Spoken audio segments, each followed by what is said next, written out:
Salut les amis. Bon, je suis dégoûté. Hier, on a fait, donc hier c'était dimanche, on a fait 46 kilomètres avec ma femme et les enfants. On est parti à l'aventure complètement sur une trace qu'on connaissait pas. On est parti, on a fait ouais, du côté de Lézard, tout ça, mais il y en a qui connaissent pas, c'est pas. C'était sympa, sauf que j'ai eu un bug. Donc je vais vous expliquer tout ce qui s'est passé.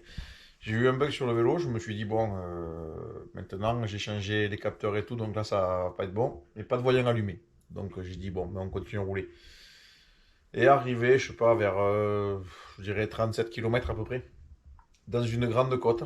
Je me suis arrêté pour attendre mes enfants et tout ça. Et je suis reparti, et là, gros bruit dans le pédalier, je vous mettrai la vidéo. Gros bruit, et là, voyant rouge allumé et LED numéro 2. Donc là, LED numéro 2, ça veut dire moteur. Vu le bruit que ça fait, de toute façon, je sais que le moteur est dans le sac. Voilà. Et voilà, moteur. Moteur. Et je suis dégoûté. Je suis dégoûté. Il est là. Et là, le moteur, il est dans le sac complet. Il fonctionne, mais voilà. Alors là, l'histoire, elle est compliquée. Parce qu'au début, moi, euh, je, je pensais qu'en fait, quand j'ai démonté le moteur, j'ai démonté le moteur. Enfin, démonter le moteur, c'est un grand mot. J'ai pas démonté le moteur, j'ai juste posé le moteur, en fait. J'ai pas ouvert. C'est interdit. Chez Giant, ils m'ont dit surtout fais pas ça parce qu'après ça partira pas. Ça sera pas pris quoi. Donc ça, je l'ai pas fait, mais j'ai juste déposé le moteur. J'ai nettoyé les connexions. Il y avait du verre de gris. Au départ, la première fois que j'ai nettoyé, il y avait du verre de gris un peu dans tout. J'ai dit ma panne elle est là. J'ai tout nettoyé nickel. Toujours pareil. Je redémonte parce que c'était pas fréquent. En fait, j'avais la LED rouge qui s'allumait pas tout le temps. Alors, enfin, qui s'allumait pratiquement pas souvent. D'un coup, ça buguait, ça faisait des bruits, mais ça s'allumait pas. Je redémonte. Et là, je vois la cosse en fait qui part du capteur ici là, du capteur qui est là, je sais pas si vous le voyez. Le capteur il est là derrière. Là. Et il part dans le moteur. Et lui, la cosse, elle était morte, pourrie. Du coup, on a décidé, on s'est dit de toute façon, il n'y a pas de solution. On a coupé la cosse avec mon voisin. Et mon voisin, c'est un ancien, voilà, lui, il a été mécano, il a été prof. C'est Alain, il a la retraite, mais c'est un gros palmarès. C'est pas, la mécanique, c'est pas nous comment lui apprendre. Il m'a dit, bah, écoute, on soude juste les fils à cet endroit-là, comme ça, t'es sûr et certain que c'est pas ça. Je soude les fils, enfin, il soude les fils. Alors, les fils du capteur, on avait du mal à faire prendre l'étain dessus. Et là, il me dit, ça, c'est que c'est mauvais signe, ça veut dire que les fils sont un peu cramés, quoi. Ils sont pas neufs. Du coup, je regarde quelle heure il est. Du coup, on décide, je décide de changer le capteur. J'avais le capteur neuf, mais vu que la course était coupée, on le soude aussi. Et là, dans ma tête, je me dis, c'est résolu. Je pars rouler, je fais 10 kilomètres la première fois, ça fait une semaine, ça à peu près. Pas de bug et tout. Là, j'étais content. Et puis hier, on part. Mais là, premier bug, mais en fait, le premier bug, j'ai compris. Hein. J'ai compris que ça puait vraiment. Je me suis dit, ouais, ouais, ça pue. Mais j'étais pas sûr. Pas de témoin allumé, j'ai dit, bon. Mais là, je suis vert. Un vélo qui est à 5000, allez, 5500 km, il n'a pas les 6000. Franchement, je roule en écho. Je lui tire pas dans la gueule. J'essaie au rythme de pédalage, je fais jamais forcer le moteur.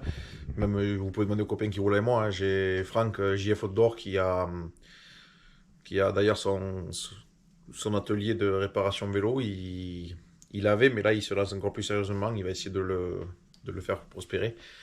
Je vous mettrai le logo de son garage, enfin de son atelier.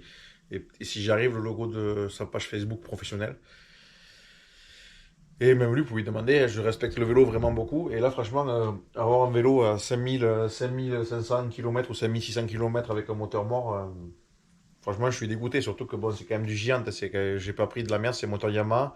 Je veux dire, par là, ça t'arrive sur un Intersport comme ça, les gens vont te dire, oui, mais t'as pas pris un haut de gamme.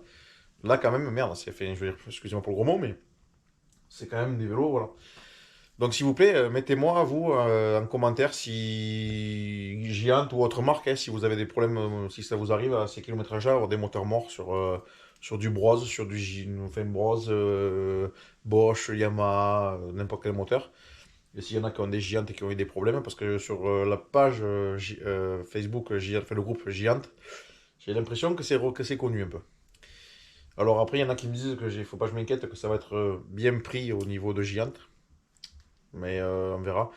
Moi perso, je me sers à Giant Montauban, alors que je suis du 46, hein, c'est à 1 heure et quelques de route d'ici.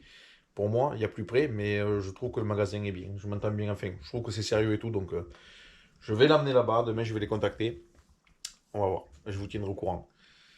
Mais bon, c'est pas normal. Moi, j'ai un copain, il a un fat bike, NCM, moteur roue arrière. Il a 18 000 km le vélo. 18 000 km. Et lui, il fait les mêmes choses que moi, sauf qu'en plus, il fait plus de route.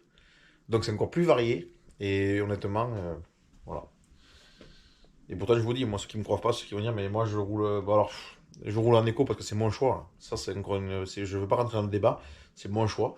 Mais là, je suis dégoûté. Je suis vraiment dégoûté. Donc, je veux pas critiquer la marque du vélo. Je vais voir, je vous tiendrai au courant, les amis, comment ça se passe au niveau de la prise en charge Giant, s'il est plus garanti, et donc je vais voir comment ça fonctionne. Le prix que je vais payer, je vous le dirai. On verra. Allez, ciao. Et je vous sors la vidéo, je vous sortirai la vidéo de la rando que j'ai fait hier. Je pense vendredi. Allez, les amis, je vous laisse. Et je suis dépité. J'en rigole presque parce que là, c'est. Autant lui, il m'a embêté, vous voyez là. Ça, c'est du Nakamura. Il m'a embêté, hein. Il a à peu près les mêmes kilomètres que le Giant. Mais lui, c'était du vert de gris dans les connexions. J'ai nettoyé les connexions, c'est fini. Il m'embête plus, celui-là. Mais là, je suis vert. Mais je suis dégoûté. Franchement, je suis désolé, on peut pas me dire que c'est normal. Des vélos à ce prix-là, ça peut pas être normal. Mais bon, on va voir ce que va me dire le magasin et comment ça va être pris au sérieux au niveau Giant. Moi, je m'attends à ce que je vais payer, c'est sûr, mais on verra combien. Allez, les amis, ciao.